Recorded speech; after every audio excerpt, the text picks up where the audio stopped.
কায়দা শৃঙ্খলতার মধ্যে আছে। ওই ছেলের হাতে মেয়েটা তুলে দেন, মেয়েটা চিরসুখী হবে।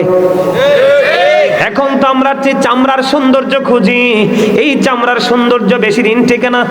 মনে রাখবেন, ধন একদিন ফুরিয়ে যায়, চামড়ার সৌন্দর্য, স্কিনের সৌন্দর্য একদিন ফুরিয়ে যায়, কিন্তু ধর্ম, ধনের ধন, দিনের শিক্ষা কখনোই বন্ধু এটা ফুরায় না। যত যায় শুধু এটা ব্রাইটনেস হতে থাকে। সমস্যাটা আমি তুলে ধরে নাইলে তো বুঝবেন না। মেয়ে বলে হুজুর মেয়ে, নবীজি বলে দিয়েছেন ও বন্ধু, বেয়াদব সুন্দরীর চাইতে কান কাটা বাঁধি দাসী আল্লাহওয়ালা অনেক বেটার।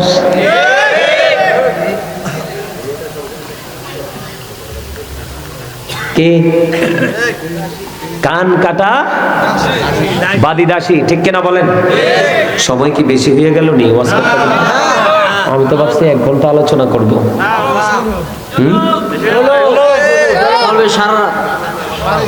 সামনে কোন সারা রাত ওই কোনা দিয়ে কইতেছে হুজুর রেখে অ্যাডভাইস দিতেছে মনে। হ্যাঁ হ্যাঁ হ্যাঁ, বুঝছেনি? আপনারা কান আর চোখ দুইটা, আমরা যে কয়টা কল্পনা করতাম না। কারণ আমি শুধু একজন বক্তা না, আমি একজন টিচারও। দীর্ঘদিন টিচিং প্রফেশনে ছিলাম, এই কারণে আমার সাথে ফাইজলামি করতে পারে না ওয়াজে বসে কেউ। আমি যদি 5 ঘন্টাও লাগে আমার জায়গাকে আমি আমার কন্ট্রোলিং এ আনার পরে ওয়াজে ঢুকি, তার আগে ঢুকি না। কেন জানেন? আল্লাহ রাসূলের নিষেধ। এই যে আমার সাথে আমার ভাই আছে, আমি এসে ওনার কোয়ালিফিকেশন সম্পর্কে জানতে পারছি। গ্রহণযোগ্য একজন পার্সন, অল সাইড পারফেক্ট। উনিও এই হাদিস পড়েছেন।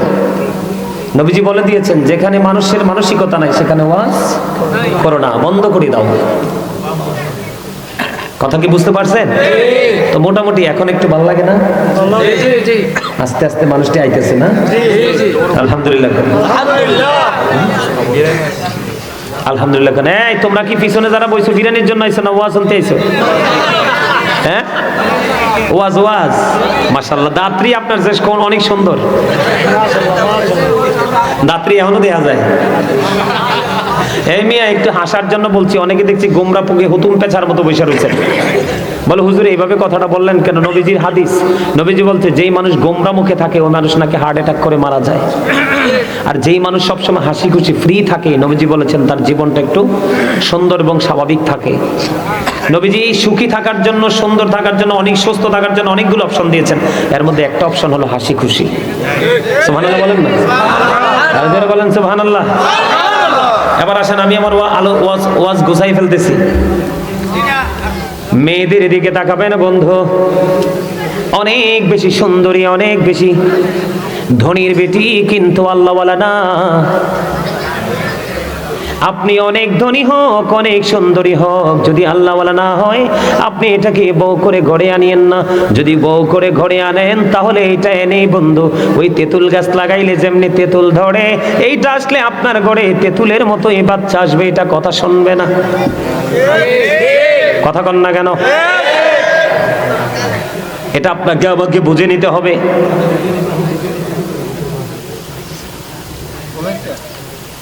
স্বামী স্ত্রী এমন একটা নেয়ামত, তাদের মাধ্যমে পৃথিবীতে নেক্সট প্রজন্ম একটার পর একটা আসতে থাকে। তাদের মধ্যে যদি বন্ধু আদব কায়দা নিয়ম নীতি না থাকে তাহলে কিন্তু কখনোই বন্ধু ভালো কিছু আশা করা যায় না। আমাদের দেশের স্বামী স্ত্রীর মধ্যে গন্ডগোল আছে না নাই? এখন ম্যাক্সিমাম ঘরে ঘরে বন্ধু স্বামী স্ত্রীর গন্ডগোল। আল্লাহ কোরআনে বলেছেন আশিরুহুন্না বিল মারুফ। আল্লাহ রাব্বুল আলামিন বলে দিয়েছেন, তোমরা তোমাদের স্বামী স্ত্রী মিলেমিশে তোমরা তোমাদের স্ত্রীদেরকে নিয়ে সৎ এবং সুন্দরভাবে জীবন যাপন করো। কিছু মানুষ নাকি দেখে নেশা করেন, মানে মাহফিলে নেশা করে, এগুলো সুন্দর একটু আচ্ছা বলবো। এটা আসবে তো, এটা যখন ডুববো যেত এটার মধ্যে আসবে। আল্লাহ কি কইছে? তোমরা তোমাদের বিবিদেরকে নিয়ে কি করো? সৎ ব্যবহারের মাধ্যমে জীবন যাপন করো। এখন কি আমরা কি করি? কথা বলেন, করি? করি না। এই করি না এই কারণে আমরা জানি না, এই জন্য। আমার দিকে তাকানো বন্ধু, আগে আমি পুরুষদেরকে নিয়ে আলোচনা করি। আমাদের পুরুষদেরও বন্ধু দোষের শেষ নাই, আছে না নাই? পুরুষের দোষের শেষ নাই। বলে হুজুর কেমন দোষ? আল্লাহর হাবিব বলেছেন, তুমি যদি চা খাও বিবির জন্য চা নিয়ে যাবে, তুমি যদি মিষ্টি খাও বিবির জন্য মিষ্টি নিয়ে যাবে, তুমি যদি পান খাও বিবির জন্য মিষ্টি নিয়ে যাবে। তুমি স্বামী হিসাবে যতটুকু কষ্ট করো তার চাইতে তোমার বিবিও কম কষ্ট করে না। তুমি অফিসে চলে যাবে, সকালবেলা সে পেরেশানি করে রান্না করে দেয়, তোমার কাপড় চোপড়, তোমার অফিসে যাওয়ার সবকিছু জোগায় দেয়, এমনি করে করে যে যেই জায়গায় যায় তাকে রেডি করে দেয়, দেয় কি দেয় না? এই জন্য নবীজি বলেছেন, তোমার উপর, তোমার বিবির উপর, তোমার উপর, দুজনের উপর দুজনের অধিকার রয়েছে।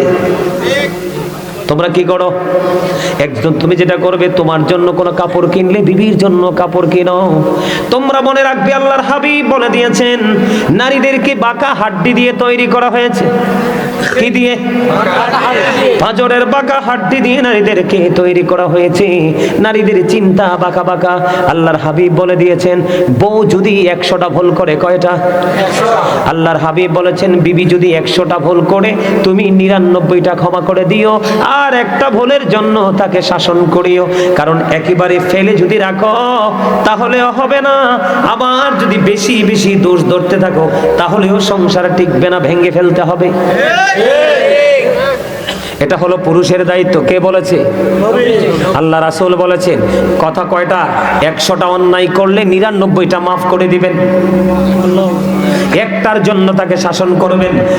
শাসন করতে গিয়ে তার মা বাবা উঠাইয়া গালি দিয়েন না, তার মুখের উপর মারবেন না। আল্লাহর হাবিব নিষেধ করেছে, বিবির মুখের উপর টাচ করে মেরো না। এখন আপনি মনে মনে ভাবলেন, হুজুর আমি আমার বিবিকে সর্বোচ্চটা দিয়ে ভালোবাসি, কিন্তু সে তো আমার মাকে ভালোবাসে না, বা মায়ের সাথে কোনো ধরনের মিলমিশ হয় না, মাকে আপন করে নেয় না। সেই ক্ষেত্রে নবীজি বলেছেন, তুমি চেষ্টা করো তাকে ভালো করার জন্য। যদি সে ভালো না হয় তাকে সসম্মানে কি করে দাও? তালাক দিয়ে দাও। কি দিয়ে দাও? তারপর মারামারি করা যাবে না, ঝগড়া করা যাবে না, কলহ সৃষ্টি করা যাবে না। কিন্তু বন্ধু, বিবি এবং মায়ের মধ্যে যদি দ্বন্দ্ব চলে, মাকে কিছু বলা যাবে না। কারণ আল্লাহ বলেছেন, আমার আগে যিনি আলোচনা করেছেন তিনি ওই আয়াতটা তেলাওয়াত করেছেন, ওয়াবিল ওয়ালিদাইনি ইহসানা। ঠিক কথা কি বুঝতে পারছেন আমার বন্ধুরে? আমাদের মধ্যে সমস্যার শেষ নাই। আমাদের যারা ম্যাক্সিমাম পুরুষরা কিন্তু বিবিকে মোহরানা দেয় না। অনেক ম্যাক্সিমাম পুরুষ তার বিবিকে মোহরানা দেয় না। আল্লাহর হাবিব বলে দিয়েছেন, কোন স্বামী যদি ক্ষমতা থাকার পরে, এবিলিটি থাকার পরে তার বিবিকে যদি মোহরানা না দিয়ে মারা যায়, আপনার আমার প্রাণের নবী জানিয়ে দিয়েছেন, ওই স্বামী ইন্তেকাল করার পরে তাকে কাল হাসরের দিন জিনাকারীদের অন্তর্ভুক্ত কোরআনি করিয়ে উঠানো হবে। আর জোরে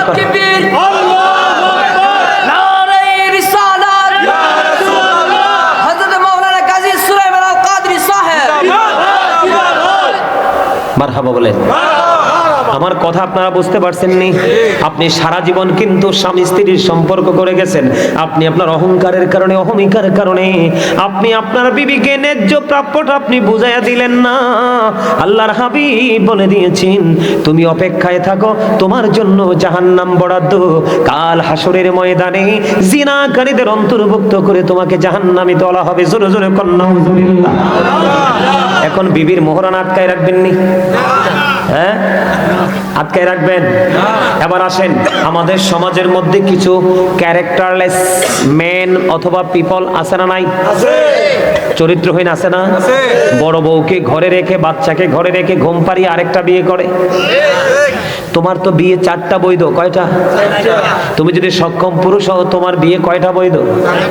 আল্লাহর হাবিবকে একদিন আল্লাহর হাবিবকে একদিন একজন বিবি প্রশ্ন করলেন, ইয়া রাসূলুল্লাহ, ইয়া হাবিবাল্লাহ, নবী গো, আপনি কাকে বেশি ভালোবাসেন? খেয়াল করবেন, কাকে বেশি ভালোবাসেন? নবীজি ওই বিবিকে একটা খেজুর দিলেন। কয়টা খেজুর? একটা খেজুর দিলেন। নবীজি বললেন, তোমাকে যে খেজুর দিছি ওটা আরেকজনকে বলিও না। এমনি করে করে করে করে বন্ধু একটা একটা একটা একটা করে সবগুলো বিবিকে একটা একটা করে খেজুর দিলেন। এখন বিচি ফালাইতে যাই একজনে ফালাইতে গেছে, আরেকজনে দেখে ফেলছে, বুবু তুমি কি ফালাইলা? আমি একটু খেজুরের বিচি ফালাইছে। কে দিছে? আমার নবীজি দিয়েছে। এমনি করে করে করে করে নবীর যতগুলো বিবি সবাই দেখে একটা একটা করে খেজুরের বিচি ফালায়। তার মানে সকল বিবি জানতে পেরেছে আমার নবী রাহমাতাল লিল আলামিন কাউকে কম কাউকে বেশি নয়, আমরা সকলকেই সমানভাবে ভালোবাসি। আমরা সেই নবীর উম্মত হয়েছি, কিন্তু সেই নবীর আদর্শকে ধারণ করতে পেরেছি? পারি নাই, পারি নাই। বন্ধুরে আমার, আমি আপনাদেরকে বলি, একজন বিবি কি করলো, একজন স্বামী কি করলো, বড় বউকে ফেলে ছোট বউকে বিয়ে করলো। এখন ছোটটারে বিয়ে করার পরে বড়টার কোনো খবর রাখে না, খোঁজ রাখে না। আছে না নাই? আপনাদের এই তেতুয়ারাতে আসেনি? আমার তেতুয়ারা তো আছে। এটা আবার কি কথা? হ্যাঁ, কত জঘন্য খবর দেখেন। আল্লাহর নবী, আপনার আমার প্রাণের নবী রাহমাতুল লিল আলামিন, তিনি বলে দিয়েছেন, বন্ধু একটা বিবিকে রেখে তুমি আর একটা বিবি বিবাহ করলে, এখন তোমার সব অধিকার দ্বিতীয় বিবিকে দিয়ে দিলে, বড় বউকে তুমি বঞ্চিত করে দিলে। নবীজি বলেছে, স্বামী হয়েছো, যোগ্য স্বামী হতে পারোনি, কাল হাসরের ময়দানে তোমাকে অর্ধাংশ কুজু করে উঠানো হবে। জোরে জোরে কন্যা নাউজুবিল্লাহ। আপনারা মনে রাখবেন, আল্লাহর হক যদি নষ্ট হয়, আল্লাহ চাইলে আপনাকে ক্ষমা করে দিতে পারে, কিন্তু বান্দার হক নষ্ট করলে সে ক্ষমা না করা পর্যন্ত আপনার উপায়, ঠিক কিনা বলেন? এখন দাম্পত্য জীবন সুখের করা লাগবে কি লাগবে না? এখন করতে হলে কি করতে হবে? ইসলামের আইন মানতে হবে।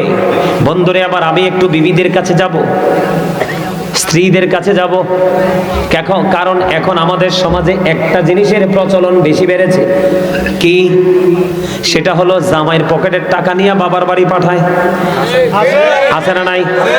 সুযোগ পাইলে আবার ঘুরাইয়া স্বামীকে দেয়। স্বামী যদি সময় মতো দিতে না পারে, স্বামীকে অনেক অপমান অপদস্থ করে। আছে না নাই? আমাদের বাংলাদেশে, আমাদের অনেক জায়গায় আমি দেখেছি, আমার গ্রামের মধ্যেও আছে। আপনারা ইমাম সাহেবের দিয়ে মনটা খারাপ, জিজ্ঞাসা কি হয়েছে?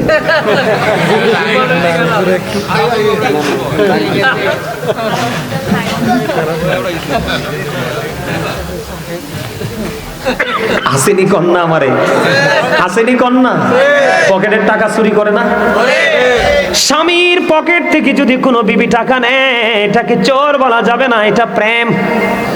কথা কয় না? আছে না নাই? কিন্তু দোষটা হলো স্বামীর পকেট থেকে টাকা নিয়ে বাবার বাড়ি রাখা, তারপরে স্বামী বিপদে পড়লে বাবার বাড়ির বলে স্বামীকে দিয়ে আবার অপমান করা। মদিনাতুল মুনাওয়ারায় ছোট্ট একটা ঘটনা বন্ধু শোনেন। মদিনাতুল মুনাওয়ারায় এক বুড়িমা গভীর রজনীতে স্বপ্নে দেখলেন, গভীর রজনীতে স্বপ্নে দেখলেন তার মেয়ে মারা গেছে, মেয়ের স্বামী পৃথিবীতে আছে। ওই বুড়ির মেয়ে, ওই বুড়িমার মেয়ে পৃথিবী ছেড়ে চলে গেছে। এখন ওই বুড়িমা গভীর রজনীতে বন্ধু স্বপ্নে দেখলেন, তিনি স্বপ্নে দেখলেন তার মেয়েকে জাহান্নামের মধ্যে ফেরেশতারা মাথার মধ্যে আগুনের পেরেক বসাচ্ছে, হাতের মধ্যে আগুনের বেড়ি পরিয়ে দিয়েছেন, পায়ের মধ্যে ঠিক সেম ভাবে পরিয়ে দিয়েছেন। তখন এই বুড়িমা মেয়েকে প্রশ্ন করলো, মা তোমার এই দুর্দশার কারণ কি? মা গো, আমি জীবনে আমার স্বামীর কথা শুনিনি, আমি স্বামীর কথা অমান্য করে স্বামীর পকেট থেকে টাকা চুরি করে বাবার বাড়ি পাঠাইছি, আমি স্বামীর কথা অমান্য করে এই বাড়ি থেকে ওই বাড়ি চলে গেছি, আমি এমন কোন অপমান অপদস্থ নাই আমি আমার স্বামীকে করিনি, আমি মরার পরে স্বামীকে অপমান করার কারণে আজকে আমার এই দুর্দশা। বন্ধু, স্বামী কিন্তু বেঁচে আছে। বুড়িমার রাত পোহায় গেল, সকাল যখন হলো স্বামীর কাছে চলে গেল, মেয়ের হাজবেন্ডের কাছে চলে গেল, বাবা গো আমার মেয়েটা তোমাকে অনেক কষ্ট দিয়েছে জীবনভর, আমার মেয়েটা পৃথিবী ছেড়ে চলে গেছে, আমি স্বপ্নে দেখেছি আমার মেয়েটা খুব খারাপ অবস্থার মধ্যে আছে, তুমি আমার মেয়েটা মেয়েটাকে ক্ষমা করে দাও। এখন স্বামী বলতেছে না না না, আমি কোনোদিন তাকে ক্ষমা করব না। তার কারণ হলো এই কারণে আমি তাকে ক্ষমা করব না, কারণ সে সারাটা জীবন আমাকে অস্থির করে রেখেছে, কোনোদিন সে আমাকে মূল্যায়ন করেনি। আমি যদি বলেছি ওই দিকে যাইও না, সে আমার কথা শোনেনি, ওভারটেক করে গিয়েছে। এমনি করে করে যত অবমাননা সবগুলো করেছে, আমি ক্ষমা করব না। এবার ওই বুড়ি কি করলেন, কোনোভাবেই কোনো সুযোগ না পেয়ে বুড়ি মা চলে গেলেন আপনার আমার প্রাণের নবীর কাছে। ইয়া রাসূলুল্লাহ, ইয়া হাবিবাল্লাহ, নবী গো, ও প্রাণের নবী, আমার মেয়েটা আমি দেখেছি জাহান্নামে এমন এমন বিপদে আছে। ইয়া রাসূলুল্লাহ, আমি আমার মেয়ের জামাইয়ের কাছে ক্ষমা চাইতে গিয়েছি, সে বলে দিয়েছে সে ক্ষমা করবে না। এখন সে যদি ক্ষমা না করে, ইয়া রাসূলুল্লাহ, আমার মেয়েটা ক্ষমা পাবে না, মুক্তি পাবে না। এবার আমার আপনার প্রাণের নবী ওই স্বামীকে ডাকলেন। স্বামীকে ডাকার পরে আমার আল্লাহ নবীজি বলে দিলেন, তুমি যদি তোমার বিবিকে আজকে আল্লাহর রাস্তে ক্ষমা করে দাও, আল্লাহ রাব্বুল আলামিন তোমাকে ক্ষমা করে দিবে। জোরে জোরে কন্যা সুবহানাল্লাহ। স্বামী নবীজির কথা শুনে স্ত্রীকে ক্ষমা করে দিলেন। বুড়িমা পরে স্বপ্নে দেখলেন আল্লাহ রাব্বুল আলামিন ওই মেয়েটাকে জান্নাত জাহান্নাম থেকে জান্নাতে অধিষ্ঠিত করেছে। জোরে জোরে বলেন না সুবহানাল্লাহ। বন্ধুরে আমার, আমি আরেকটা ঘটনা আমি আপনাদেরকে বলি। মেয়েরা বন্ধু যদি স্বামীর কথা মেনে চলতে পারে, তাদের জন্য বড় নিয়ামত। মদিনাতুল মুনাওয়ারায় বন্ধু এখনকার যুগে কিন্তু বেপরোয়াভাবে চলাফেরা করে। আমাদের আগে আমরা ছোট থাকতেও দেখছি বন্ধু, খানদানি বংশের মানুষেরা বিবিদেরকে বাড়ি থেকে বের হতে দিত না। বাড়িতে কাজের লোক রাখতো, দাসী রাখতো, ঠিক কিনা বলেন? রাখতো কি রাখতো কি রাখতো না? দাস দাসী রাখতো কিনা? তৎকালীন সময়ে আমার কথা শোনেন, তৎকালীন সময়ে বন্ধু আল্লাহর প্রিয় হাবিব সরকারে মদিনা তিনি বলেছেন, এক স্বামী তার বিবিকে নির্দিষ্ট সময় বেঁধে দিয়ে চলে গেলেন, আল্লাহর জন্য সফরে বের হয়ে গেলেন। যাওয়ার সময় বলে গেলেন, বিবি বিবি রে, তোমার যা কিছু প্রয়োজন আছে আমি বাড়িতে দাসী দিয়ে গেলাম, আমার কাজের লোক দিয়ে গেলাম, তার মাধ্যমে তুমি কি করবা, তোমার সকল চাহিদা তুমি পূরণ করবা, কিন্তু বাড়ির আঙিনা ছেড়ে বের হইও না। হঠাৎ করে বন্ধু একদিন খবর আসলো, তখন তার বাবা সিরিয়াস অসুস্থ, কিন্তু স্বামী তো বলেছে তুমি বাড়ি ছেড়ে যেও না। এবার নবীজির কাছে খবর পাঠালেন, ইয়া রাসূলুল্লাহ, নবী গো, আমার স্বামী নিষেধ করে গিয়েছে। নবীজির কাছে এইভাবে পাঠালেন খবর, কিন্তু আমার বাবা সিরিয়াস অসুস্থ, আমার বাবাকে দেখতে যেতে চাই, যেতে পারবো কিনা? আল্লাহর হাবিব বলেছেন, তোমার স্বামী যেহেতু নিষেধ করেছে তুমি যেও না। মেয়েটা ধৈর্য ধরলো, ধৈর্য ধারণ করে বন্ধু অবস্থান করলো, ধৈর্য ধারণ করে অবস্থান করলো। কিছুদিন পরে আবার খবর আসলো, এই মেয়েটার বাবা মারা গেছে। ইন্না লিল্লাহি ওয়া ইন্না ইলাইহি রাজিউন। তখন আবার খবর পাঠালেন নবীজির কাছে। নবীজি বললেন, তোমার স্বামী এসেছে না? তার স্বামী এসেছে, কয় না। কিন্তু স্বামী যদি না আসে অনুমতি ওভারটেক করে যাওয়া যাবে না।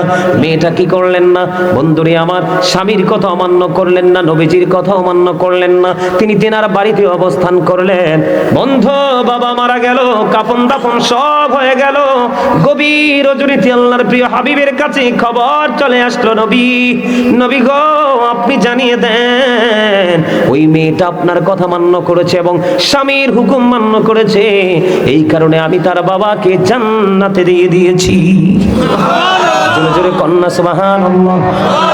বন্ধুরে আমার, আমি আপনাকে বলি, বেপরদাশীল স্বামী স্ত্রীর মধ্যে একটা মধুর বন্ধন, সুসন্তান পৃথিবীতে আসার বেশি সম্ভাবনা বয়ে আনে। আমি আপনাদেরকে বলে বন্ধু, স্বামী স্ত্রীর সম্পর্কটা কেমন হওয়া লাগবে? আপনার ধরেন গভীর রজনীতে স্বামী বিছানায় চলে গেল, স্বামী স্ত্রী বিছানায় চলে গেল, কিন্তু স্বামী যখন স্ত্রীকে ডাকবে কাছে আসার জন্য, কিন্তু স্ত্রী তার স্বামীর ডাকে সাড়া দিল না, মুখটাকে উল্টো দিকে ঘোরায় দিল। আল্লাহর হাবিব বলেছেন, যখন সে স্বামীর ডাকে সাড়া না দিয়ে মুখটাকে উল্টো দিকে ঘুরিয়ে দিল, আল্লাহর প্রিয় হাবিব সরকারে মদিনা তিনি বলে দিয়েছেন, বন্ধুরে আমার, ওই তখন থেকে সারা রাত পর্যন্ত ওই মহিলাটাকে লানতের ফেরেশতা শুধু লানত দিতে থাকলো। জোরে জোরে বলুন নাউজুবিল্লাহ। বন্ধুরে আমার, আপনারা জানেননি সবচেয়ে বেশি রান্নার ক্ষেত্রে সবচেয়ে রিস্কের রান্না কোনটা? কি? দুধের পক্ষে কে কে হাত তোলেন? আরে বেটা ডর আসনি, হেসে তো দুধে তো হাত তুলতে ভয় পায়। সবচেয়ে রিস্কের রান্না, কারণ আমি আমার মায়ের সাথে অনেক দুধ জাল দিছি। ওমা হাসে, ছেলে হলে কি মারে সাহায্য করতে পারে না? এমন কোনো হেল্প নাই আমি আমার মারে করি নাই। দুধ এমন একটা জিনিস বন্ধু, এটা কিন্তু উতরাই যদি ভালো করে কন্ট্রোলিং এ রাখা যায় না, উতরাইয়ে পড়ে যায়। বলে হুজুর দুধের কাছে কেন আসলেন?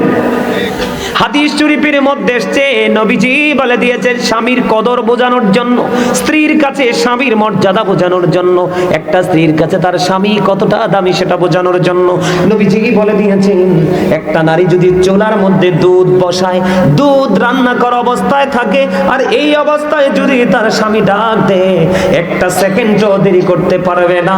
স্বামীর ডাকটা দিতে দেরি স্বামীর কাছে চলে যেতে হবে। দুধ পরে সব ছাই হয়ে যাক, তারপরও স্বামীর ডাকে আগে সাড়া দিতে হবে। জোরে জোরে সুবহানাল্লাহ। আমার দাদা ভাইরা আসেনি, এনে অনেকে পান খায় না, দাদি আসেনি, দাদার দাদি আছে না?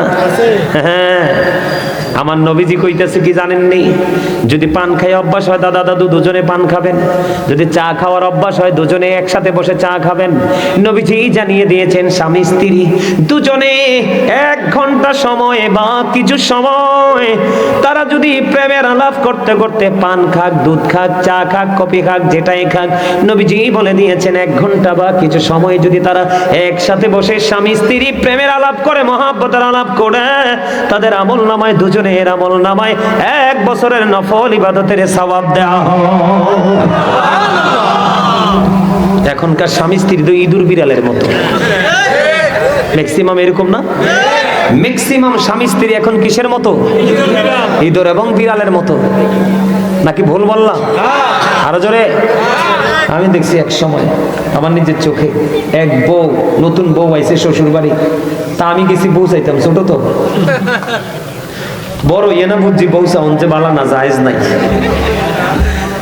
বউ চাইতে গেছি বুঝছেন, বউ চাইতে যাইয়ে দিই বহু ঠ্যাঙ্কের উপরে ঠ্যাং দিয়ে সিগারেট টানে টোকা মাইরা। নাউজুবিল্লাহ কোন না? আরো জোরে। এতে পুলিশ এদের সেকেন্ড ওয়াইফ। কথা কি কইছি বুঝতে পারছেন? এক্সাম্পল দিলাম, এক্সাম্পল। বিশ্বাস হয় না আপনাদের? ওমা, আপনারা কে কে আমার কথাটা বিশ্বাস করছেন হাত তুলে দেখান তো সোজা কইরা। আমি আবার অন্য বক্তাদের মতো কাল্পনিক গল্প বানাইয়া বলার বক্তা না, আলোচক না। যতটুকু বলি কোরআন হাদিস থেকে বলার চেষ্টা করি। আপনারা সবাই হাত তোলেন নাই, বিশ্বাস হয় না এই কথাটা। আমি নিজের চোখে দেখছি, মোটা সুন্দর। আমি কই এটা সিগারেট খানা হিকলো ঘুরতে আছে না নাই? আপনার এখনো আমাদের মাঝে খুঁজতে এরকম বউ পাওয়া যাবে? ও বন্ধু, এইরকম ভাইরাস মার্কা মহিলা বউ বানানো যাবে না। একটা যদি এক বাড়িতে ঢুকে পুরো বাড়ি নষ্ট করে দিবে। কথা কি বুঝতে পারছেন? এই জন্য আমি আপনাদেরকে বললাম, বেপরদাশীল স্বামী স্ত্রীর মধ্যে কখনোই মিল হয় না, তাদের মধ্যে কখনোই নমনীয়তা, নম্রতা, ভদ্রতা থাকে না, থাকেনি। আপনাদের এলাকা তো বর্ডার সাইড নেই, এদিক দিয়ে বর্ডার না? বিবির বাজার বর্ডার এদিক দিয়ে তো। আপনাদের এদিকে মটট খায়নি কেউ? গাঁজা টাজা খায়নি? খায়? বাবা খায়? নেশা করে? নেশা করে? নেশা নিয়ে একটু ওয়াজের দরকার আছে না? কথা কয় না? আপনারা পক্ষে না বিপক্ষে নেশা? একটু ওয়াজ করা লাগবে না? কারণ আপনাদের ছেলেরা তো নষ্ট হয়ে যাবে। এই আমি কই আপনাদেরকে কি বলি, আপনাদের এলাকায় না, আপনাদের এলাকা তো অন্য জায়গা থেকে মানুষ নেশা করতে আসে না? এতে কি প্রভাবটা আপনাদের সমাজে পড়ে না? এদেরকে দৌড়ানি দিতে পারেন না?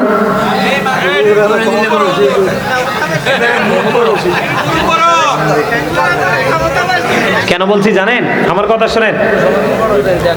যে অন্যায় করে এবং যে অন্যায়কে প্রশ্রয় দেয় দুজন সমান অপরাধী। কে? আমরা তো মুসলমান, আমরা কি? এই কাজ তো আমাদের কাজ না, এই কাজ হচ্ছে বেঈমান কাফেরদের কাজ।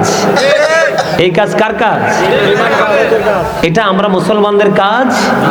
আমি আপনাদেরকে বলি, এটাকে আপন করবেন নাকি এটাকে বয়কট করবেন সেটা আপনারা সিদ্ধান্ত নেবেন। এদিকে তাকান। আল্লাহ রাব্বুল আলামিন পবিত্র কালামে হাকিমে বলেছেন, বলবো, ইন্নামাল খামরু ওয়াল মাইসিরু ওয়াল আনসাবু ওয়াল আজলামু রিজসুম মিন আমালিশ শাইতান। এদিকে দেখান।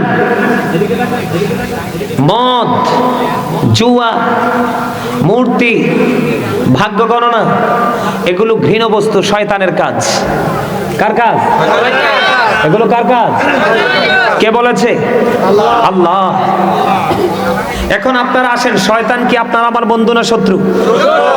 ইন্না শাইতানা লাকুম আদুউন ফাত্তাখিযুহু আদুওয়া।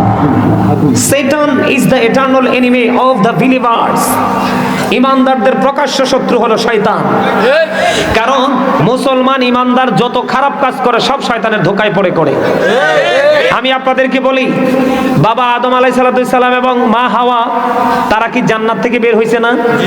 তারা যখন জান্নাতে ঢুকছে, আল্লাহ তাদেরকে বলছে, তোমরা জান্নাতের যেখান থেকে মন চায় খাও, কিন্তু গন্ধম খাইও কি করিও না, গন্ধম খাইও না। কিন্তু তারা শয়তানের ধোঁকায় পড়ে যখন তারা গন্ধম খেয়ে ফেললো, কি করলো? গন্ধম খেয়ে ফেললো। আল্লাহ রাব্বুল আলামিন তাৎক্ষণিকভাবে অর্ডার দিয়ে দিলেন, কুল নাহবিতু মিনহা জামিআ, you get down all from here. Allah তাদেরকে জান্নাত থেকে আউট করে দিলেন। তাও কেমন ভাবে বের করছে জানেননি? তাদের শরীরে কিন্তু কোনো পোশাক ছিল না। তারা যখন এই গন্ধম ভক্ষণ করলো, আমি আপনাদেরকে একটু বলবো কৌশলটা, মানে এটা আপনাদেরকে বলা আমি মনে করি একটু দরকার, আপনাদের শোনা দরকার। তাহলে আমি মনে করি একজনও যদি হেদায়েতের পথে আসে, এটা আমাদের জন্য অনেক বড় নিয়ামত। বলবো?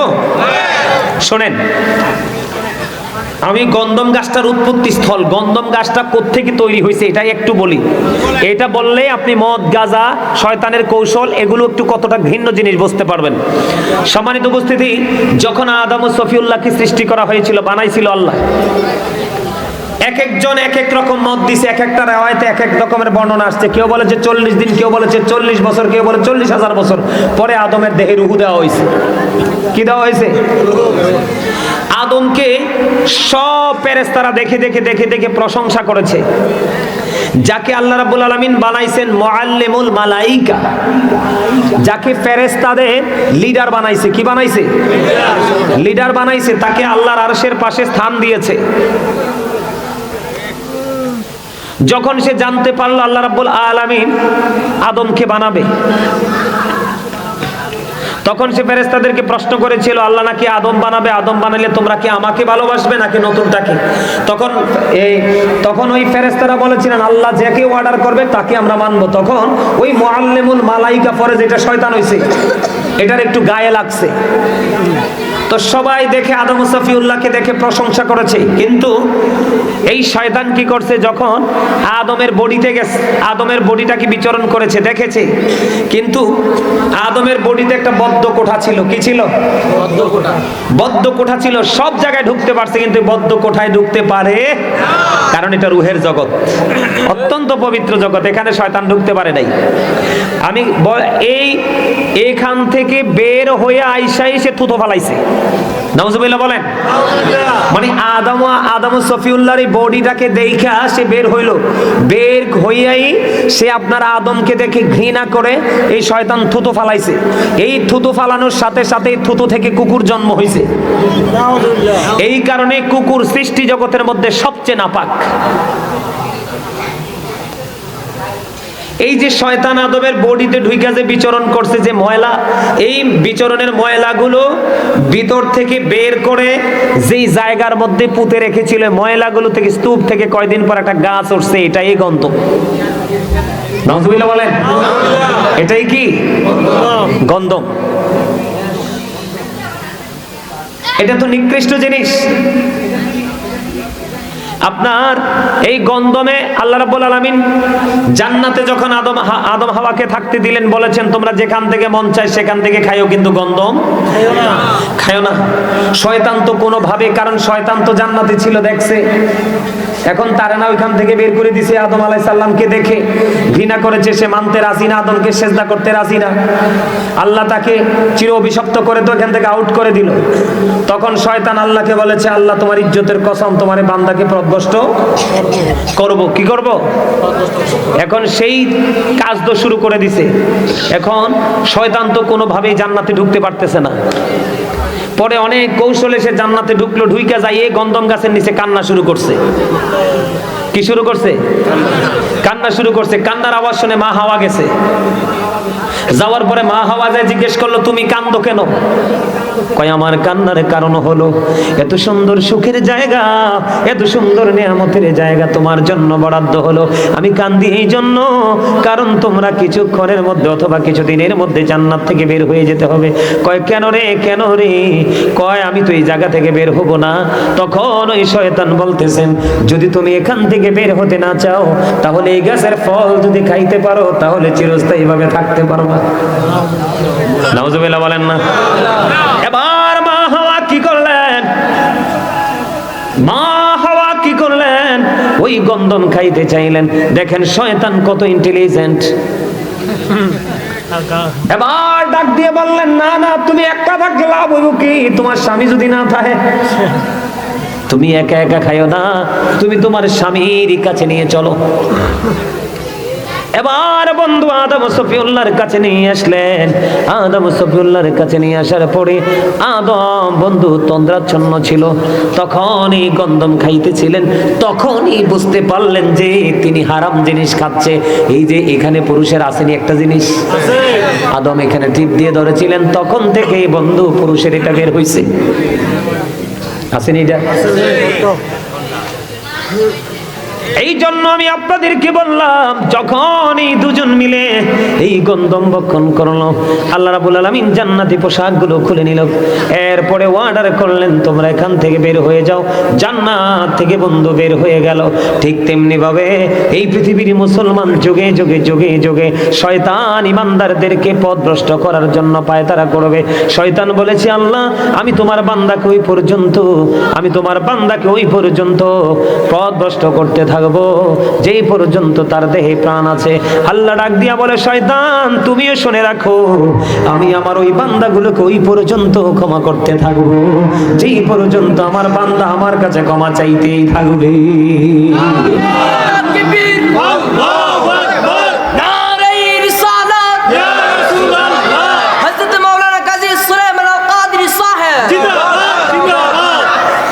আলহামদুলিল্লাহ বলেন। আলহামদুলিল্লাহ। এই যে আল্লাহ রাব্বুল আলামিন বলেছেন, ইন্নামাল খামরু ওয়াল মাইসিরু ওয়াল আনসাবু ওয়াল আজরামু রিজসুম মিন আমালিশ শাইতান। বন্ধু আমাদের বাংলাদেশে কিন্তু হিন্দু বেশি নাই।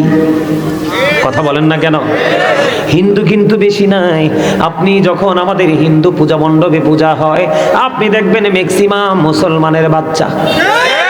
কথা বলেন না কেন? আল্লাহ কয় এটা শয়তানের কাজ।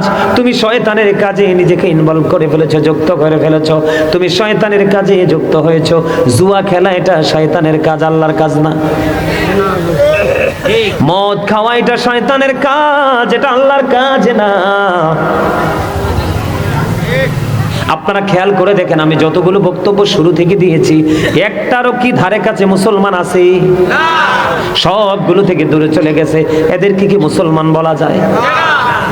বন্ধু ব্যবসার ক্ষেত্রে দেখেন খালি ঠকানো, সামাজিকতার ক্ষেত্রে দেখেন ঘুষ খাইয়া বিচার করা। আর ম্যাক্সিমাম আপনাদের তেতুয়ারা গ্রামে আছে কিনা জানি না, ঘরে ঘরে বাড়ি বাড়ি সুদে ভরপুর হয়ে গেছে। দেখবেন মহিলার কাছে টাকা চাইলে কয় বুবু হারাম নাই, কিন্তু যখন সুদের কথা বলবেন বলবে আমার বড় আফার কয়টা টাকা আছে। আছে না নাই? কথা বলেন না। আমি আপনাদেরকে মদ বড় খারাপ একটা জিনিস, এটা নিয়ে বন্ধু, এটা নিয়ে একটু জটিল ভাবে ওয়াজ করতে চাই। শুনবেন নি ওয়াজটা? মদ সম্পর্কে এটা বেশি বেশি সুদ সম্পর্কে কইতাম একটু। আচ্ছা কমু দেখছেন একটা কথা বার্তা। আচ্ছা আমি গজল গাইবো, গজল গাইবো, আমি কথা দিলাম গজল গাইবো, আপনারা শুনতে পারবেন। ওয়াজটা শোনেন, এটা শোনা বেশি জরুরি। জি জি জি জি হ্যাঁ, আমাদের ছেলেরা মাদকাসক্ত কিনা। আমি আপনাদেরকে বলি, চার মাযহাবের চারটা ইমাম, এর মধ্যে বন্ধু হানাফি মাযহাবের ইমাম হলো ইমাম আজম আবু হানিফা রাহমাতুল্লাহি আলাইহি। আমার দিকে তাকান বন্ধু, ইমাম আজম আবু হানিফা রাহমাতুল্লাহি আলাইহি তিনি বলেছেন, তোমরা যদি কোনো মানুষকে মদ পান করতে দেখো, কম পক্ষে তাকে 80টা দৌড়া মারো। কয়টা? 80টা। 80টা ডোরা মারো। হুজুর কেন গো, কেন গো? কারণ মদ যখন পান করে মানুষ তখন কি হয়ে যায়? মদ যখন পান করে মানুষ তখন তার বিবেকটা বিকৃত হয়ে যায়, মস্তিষ্কটা নষ্ট হয়ে যায়, তখনই সেই ব্যভিচারে লিপ্ত হয়। কথা বলেন না কেন? এই জন্য ইমাম আযম আবু হানিফা রাহমাতুল্লাহি আলাইহি তিনি বলেছেন, মদ পান করতে দেখলে তোমরা 80টা ডোরা মারবা। জোরে জোরে কন্না নাউজুবিল্লাহ। ইসলামের চতুর্থ খলিফা হযরতে আলী রাদিয়াল্লাহু তাআলা আনহু, আমার দিকে তাকান।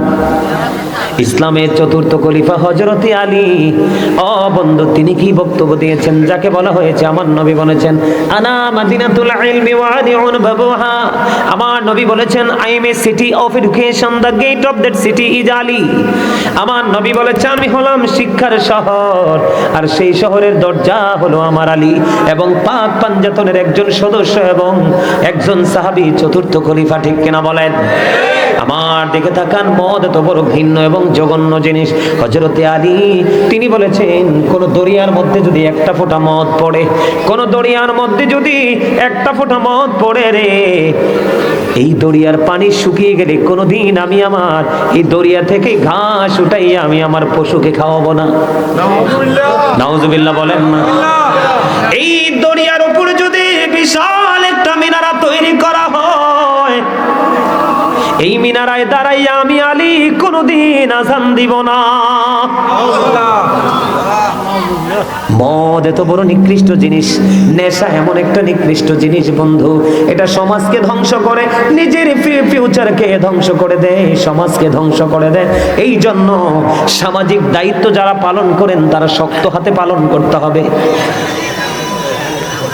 আসেনি আমাদের দেশে? বন্ধুরে আমার, অনেকে মনে করে এটা ওষুধ। হারাম জিনিস কখনোই ওষুধ হতে পারে না, বরংস এটা রোগ। রোগ রোগ এটা কি? এটা রোগ। এটা কখনোই বন্ধু ভালো কিছু হতে পারে না। মদ যিনি খায়, মদ যিনি সরবরাহ করে, মদ যিনি বানায়, সবগুলো সমান অপরাধী। বন্ধুরে আমার, এই নেশা জাতীয় জিনিস থেকে আপনার সন্তানদেরকে ফিরাতে হবে। আল্লাহ রাসূল বলেছেন, বন্ধু আমার দিকে তাকান, আপনার সন্তানকে মানুষ করতে হলে 3টি জায়গা সমান করে দিবেন। একটা হলো তার পারিবারিক শিক্ষা, আরেকটা হলো তার সামাজিক শিক্ষা, আরেকটা হলো বন্ধু সে যখন বড় হতে থাকে বন্ধুত্ব বাড়তে থাকে। বাবা মা যারা, আপনাদের খেয়াল রাখতে হবে সন্তানটা বড় হয়ে বন্ধুত্বটা কোন মানুষের সাথে করছে। এই জায়গা যদি খেয়াল রাখতে পারেন তাহলে সন্তান কোনোদিনও অমানুষ হবে না। ঠিক কিনা বলেন? এবার আসেন, সমাজে সুদ আছে না নাই? আরো জোরে বলেন। নবীজি যখন মেরাজে গেলেন, আমার দিকে তাকান, নবীজি যখন মেরাজে গেলেন, মেরাজে গিয়ে দেখলেন এক একটা মানুষের পেট এক একটা ঘরের মতো বড় বড়।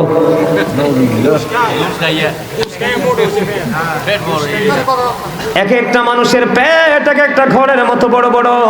জিব্রাইলকে প্রশ্ন করলো, ভাই জিব্রাইল এরা কারা?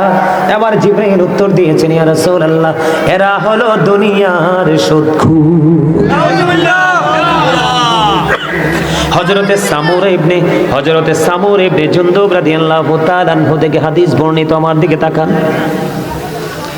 আমার নবীজি স্বপ্নে সফরে বের হলেন দুইজন ফেরেশতার সঙ্গে। সফরে তিনি বের হয়ে দেখলেন রক্তের নদীর মধ্যে সাঁতার কেটে কেটে একটা লোক কুলে আসতে চায়, কিন্তু সে কুলে আসতে চায় কিন্তু কুলে আসতে পারে না। নবীজি বললেন, সে যখন পারে আসতে চায় তাকে পাথর মারা হয়, এই দিক দিয়ে আসতে চাইলে পাথর মারা হয়, ওই দিক দিয়ে আসতে চাইলে পাথর মারা হয়, এমনি করে করে তাকে পাথর মারা হলো। নবীজি তার সঙ্গে ফেরেশতাদেরকে প্রশ্ন করলো, ও ফেরেশতারা বলো না, এই রক্তের নদীর মধ্যে সাঁতার কাটে লোকটাকে? নবীজি আবার জানিয়ে দিলেন, এই লোকটাকে নবীজিকে আবার জানিয়ে দেওয়া হলো, এই লোকটা হলো দুনিয়ার সুদখোর।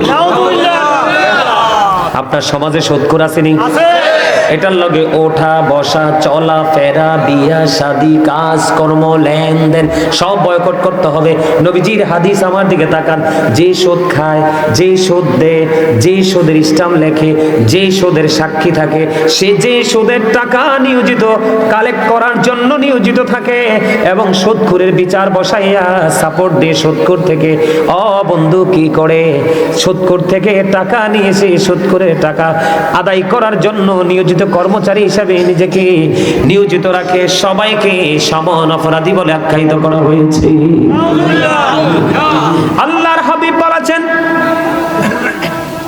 আপনি হালাল টাকা 9 টাকা আর হারাম টাকা 1 টাকা। এদিকে তাকান, হালাল টাকা কয় টাকা? 1 টাকা। হারাম টাকা 1 টাকা আর হালাল টাকা হলো 9 টাকা, মোট 10 টাকা। আল্লাহ রাসূল বলেছেন, এই হারাম টাকা 1 টাকা 9 টাকার সাথে লাগাইয়া তোমরা যদি 10 টাকা দিয়ে কেউ জামা বানাও, কিয়ামত পর্যন্ত নামাজ পড়তে পারবা, কোনোদিন তোমার নামাজ আল্লাহর দরবারে কবুল হবে না। এখন ম্যাক্সিমাম বাংলাদেশে ম্যাক্সিমাম মসজিদ কমিটির সভাপতি না হয়, সেক্রেটারি না হয়, মোতাওয়াল্লি না হয়, কেসের একটা না একটা বাটপার। কথা কন না কেন? সুদের সাথে না হয় ঘুষের সাথে যুক্ত। আমি অনেকগুলো মসজিদ থেকে জুমার দায়িত্ব ছেড়েছি শুধু সুদখোরের কারণে। কারণ হেসা কথাটা কইলে তার মাথায় গরম পানির মতো আইসা পড়ে, কয় না না না এই হুজুর রাখা যাবে না। ঠিক কিনা বলা? আল্লাহর নবী বলেছেন, তুমি জানো লোকটা সুদখোর, তুমি জানো লোকটা মানুষের উপর জুলুম করে, অত্যাচার করে, তোমাকে মাত্র 500 টাকা দিল, কয় টাকা? অথবা একটা বাজার তোমাকে একটা ব্যাগ বাজার করে দিল।